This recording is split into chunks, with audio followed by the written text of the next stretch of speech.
ಒಂದೊಂದೇ ಕಡೆ ಸ್ವಲ್ಪನೇ ಆಗ್ತಾ ಬರ್ತಾ ಇದೆ. ಮೇಜರ್ ಆಗಿ ಒಂದೇ ಸಲ ಎಲ್ಲೂ ಆಗೋದಿಲ್ಲ. ಈ 2012 ಫಿಲಮ್ ಅಲ್ಲಿ ತೋರಿಸಿದ್ರಲ್ಲ, ಪಟ್ ಅಂತ ಎಲ್ಲ ಒಂದೇ ದಿನದಲ್ಲಿ ಆಗೋಗುತ್ತೆ, ಇಲ್ಲ.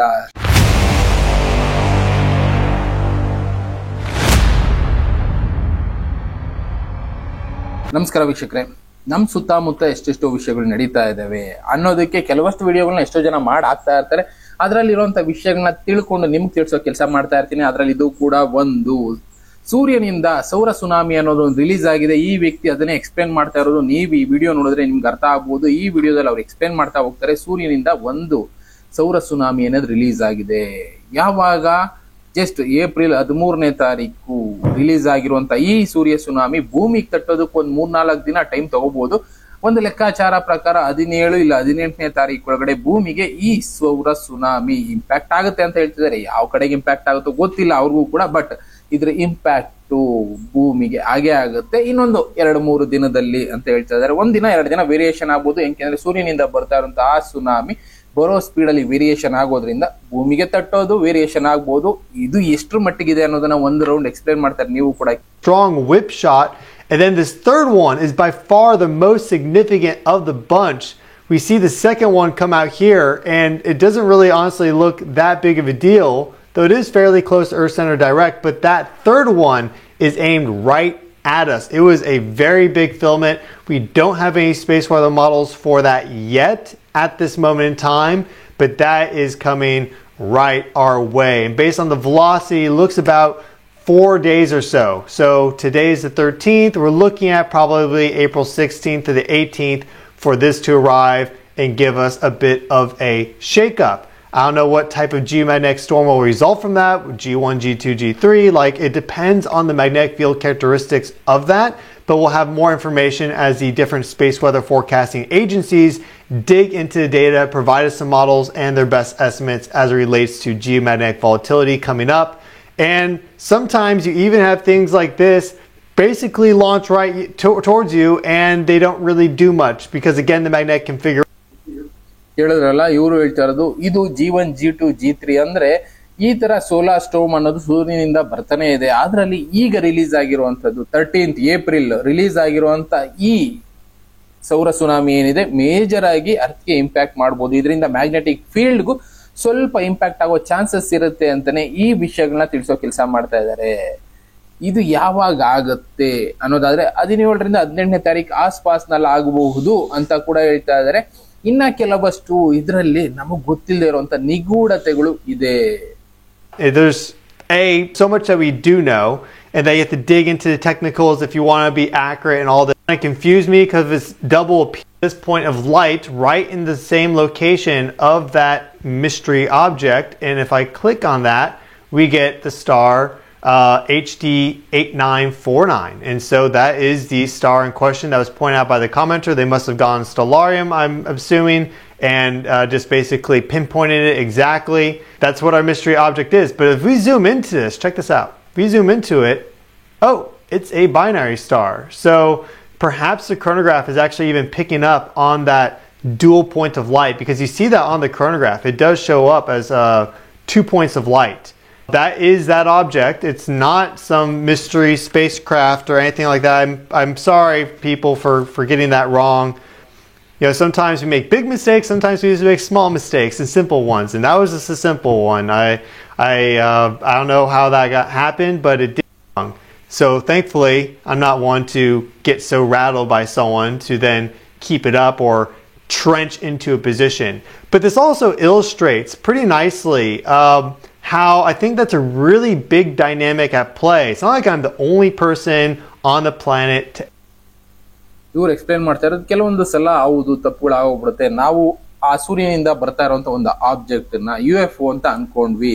For us seeing odd things at the chronograph, we have some imagery of weird things in the chronograph before, and so I just thought ಅಲ್ಲೊಂದು ರೆಡ್ ಕಲರ್ ಆಬ್ಜೆಕ್ಟ್ ಪಾಸ್ ಆಗ್ತಾ ಇದೆ ಸೂರ್ಯನ ಬ್ಯಾಕ್ ಸೈಡ್ ಅಲ್ಲಿ. ಅವರು ಕೆಲವೊಂದು ಮಿಸ್ಟೇಕ್ ಎಲ್ಲಾರ ಕಡೆಯಿಂದ ಆಗ್ಬಿಡುತ್ತೆ. ಆ ಆಬ್ಜೆಕ್ಟ್ ಏನೋ UFO ಅನ್ಕೊಂಡು ನಾವು ಪ್ರೋಗ್ರಾಮ್ ಮಾಡಿದಾಗ ತಿಳಿಸ್ಬಿಟ್ಟಿರ್ತೀವಿ.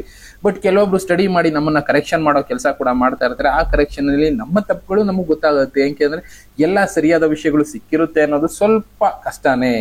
ಒಂದು ಅಂದಾಜು ಲೆಕ್ಕಾಚಾರದಲ್ಲಿ ಯಾರೋ ಒಬ್ರು ಸೈಂಟಿಸ್ಟ್ಗಳು ಹೇಳಿರೋದು ಇಲ್ಲ ಆರ್ಟಿಕಲ್ಗಳು ಬಂದಿರೋದನ್ನ ನಾವು ನಿಮಗೆ ತಿಳಿಸಿರ್ತೀವಿ. ವೇರಿಯೇಷನ್ ಆಗೋ ಚಾನ್ಸಸ್ ಇರುತ್ತೆ. ಅದರಲ್ಲಿ ಅದು ಯಾವುದೇ ರೀತಿ UFO ಅಲ್ಲ, ಜಸ್ಟ್ ಒಂದು ಸ್ಟಾರು ನಮ್ಗೆ ಆ ಸ್ಪೀಡ್ ನಲ್ಲಿ ಕಾಣಿಸ್ತಾ ಇರೋದು ಆ ರೀತಿ ಅಂತಾನು ತಿಳಿಸ್ತಾರೆ. ಅದನ್ನೇ ಇವರು UFO mystery solved, I was wrong ಅಂತಾನೆ ಹಾಕೊಂಡಿದ್ದಾರೆ ಅವರ ಪೇಜ್ ನಲ್ಲಿ. ಬಟ್ ಇದು ರಾಂಗ್ ಆಗಿರ್ಬೋದು. ಅವ್ರು ಕೊನೆಗೆ ಒಂದು ಮಾತು ಹೇಳ್ತಾರೆ, ನಾವು ನೋಡಿದ್ದು ಕೆಲವೊಂದು ಸಲ ಕಣ್ಣು ಯಾಮಾರೋ ಚಾನ್ಸಸ್ ಇರುತ್ತೆ, ಆದ್ರೆ ಸೂರ್ಯನಿಂದ ಬರ್ತಾ ಇರುವಂತ ಸೌರ ಜ್ವಾಲೆ ಇದು ರಾಂಗ್ ಅಲ್ಲ, ಅದು ನಿಜ.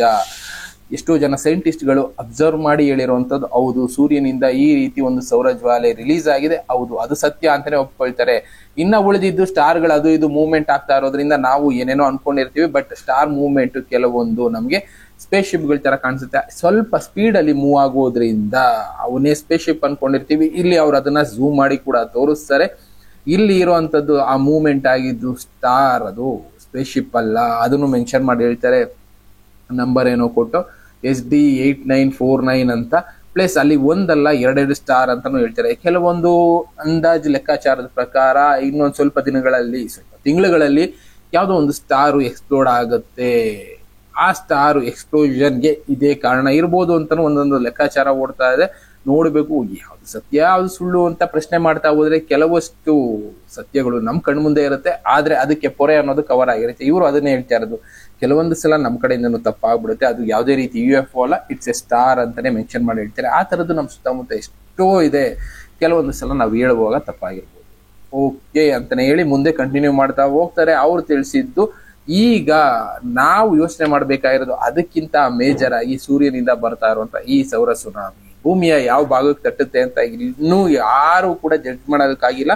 ಯಾವುದೋ ಒಂದು ಭಾಗಕ್ಕೆ ಆ ಸೂರ್ಯ ಸುನಾಮಿ ಅನ್ನೋ ತಟ್ಬೋದು, ಇಲ್ಲ ಭೂಮಿ ಪೂರ್ತಿ ತಟ್ಬೋದು. ಮ್ಯಾಗ್ನೆಟಿಕ್ ಫೀಲ್ಡ್ ಅನ್ನೋದು ಸ್ವಲ್ಪ ವೇರಿಯೇಷನ್ ಆಗೋ ಚಾನ್ಸಸ್ ಇರುತ್ತೆ. ಅದ್ರ ಸ್ಪೀಡ್ ಅಂಡ್ ವೆಲಾಸಿಟಿ ಮೇಲೆ ಮ್ಯಾಗ್ನೆಟಿಕ್ ಫೀಲ್ಡ್ ಒಂದೇ ಸಲ ಜಾಸ್ತಿ ವೇರಿಯೇಷನ್ ಆಗ್ಬೋದು, ಇಲ್ಲ ಸ್ವಲ್ಪ ವೇರಿಯೇಷನ್ ಆಗ್ಬೋದು, ಡಿಪೆಂಡಿಂಗ್ ಅಪಾನ್ ಅದು ಬಂದು ಭೂಮಿಗೆ ತಟ್ಟುವಂತ ಸ್ಪೀಡ್ ಮೇಲೆ ಡಿಪೆಂಡ್ ಆಗಿರುತ್ತೆ.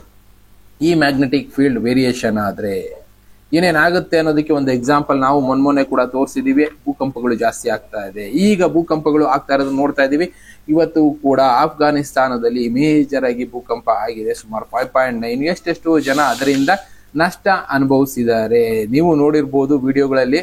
To prevent any catastrophe.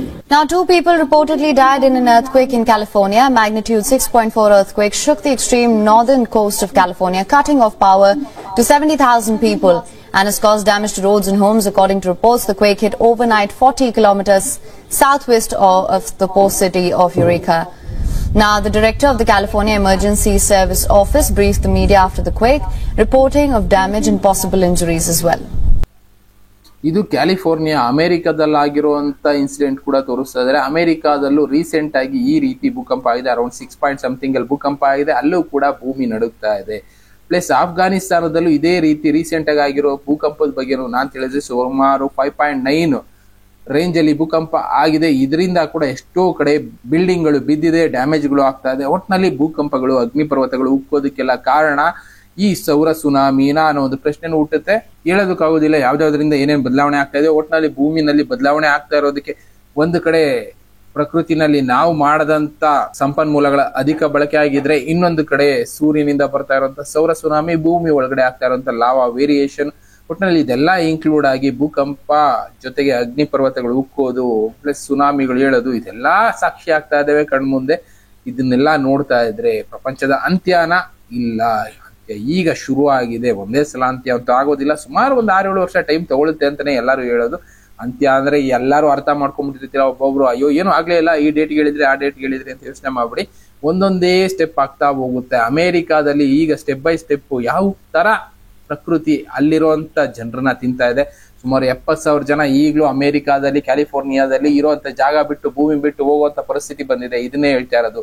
ಒಂದೊಂದೇ ಕಡೆ ಸ್ವಲ್ಪನೇ ಆಗ್ತಾ ಬರ್ತಾ ಇದೆ. ಮೇಜರ್ ಆಗಿ ಒಂದೇ ಸಲ ಎಲ್ಲೂ ಆಗೋದಿಲ್ಲ. ಈ 2012 ಫಿಲಮ್ ಅಲ್ಲಿ ತೋರಿಸಿದ್ರಲ್ಲ, ಪಟ್ ಅಂತ ಎಲ್ಲ ಒಂದೇ ದಿನದಲ್ಲಿ ಆಗೋಗುತ್ತೆ. ಇಲ್ಲ, ಸಣ್ಣದಾಗಿ ಆಗ್ತಾ ಕೊನೆಗೆ ಒಂದು ಸಲ ಪೂರ್ತಿಯಾಗಿ ಎಂಡ್ ಆಗುತ್ತೆ ಅನ್ನೋದಕ್ಕೆ ಎಷ್ಟೆಷ್ಟು ಸಾಕ್ಷಿಗಳು ನೋಡ್ತಾ ಇದೀವಿ. ಇನ್ನ ಜನ ನಂಬೋದು ಬಿಡೋರು ಬಿಡ್ಬೋದು. ಒಟ್ನಲ್ಲಿ ಪ್ರಕೃತಿನಲ್ಲಿ ಮೇಜರ್ ಬದಲಾವಣೆಗಳಿಗೆ ಕಾರಣ ಆಗ್ತಾ ಇರೋದು ಸೂರ್ಯನಿಂದ ಬರ್ತಾ ಇರೋಂಥ ಸುನಾಮಿ ಜೊತೆಗೆ ಭೂಮಿ ಒಳಗಡೆ ಆಗ್ತಾ ಇರೋಂಥ ಬದಲಾವಣೆ ಎಲ್ಲಾನು ಎದುರಿಸೋದಕ್ಕೆ ಸಿದ್ಧ ಆಗಿ ಅಂತಾನೆ ಈಗ ಜಾಗತಿಕ ಮಟ್ಟದಲ್ಲಿ ಅಂದ್ರೆ ದೊಡ್ಡ ದೊಡ್ಡ ದೇಶಗಳು ಎಚ್ಚರಿಕೆ ಗಂಟೆನ ಕೊಡ್ತಾ ಇರೋದು. 3 ದಿನ ಆಗ್ಬೋದು, 3 ತಿಂಗಳಾಗ್ಬೋದು, ಯಾವಾಗ ಏನ್ ಪರಿಸ್ಥಿತಿ ಬರುತ್ತೋ ಒಟ್ನಲ್ಲಿ ನಿಮ್ಮ ಸಿದ್ಧತೆ ನೀವು ಮಾಡ್ಕೊಂಡಿರಿ ಅಂತ ಎಚ್ಚರಿಸೋ ಕೆಲಸ ಮಾಡ್ತಾ ಇದಾರೆ. ಎಚ್ಚೆತ್ಕೊಳ್ಳೋದು ಬಿಡೋದು ನಮಗ್ ಬಿಟ್ಟಿದ್ದು. ಅವ್ರಿಗೆ ಹೇಳಿನೂ ಎಚ್ಚೆತ್ಕೊಂಡಿಲ್ಲ ಅಂದ್ರೆ ಅದು ಮೂರ್ಖತನ ಅಂತಾನೆ ಅನ್ಕೋಬೇಕು.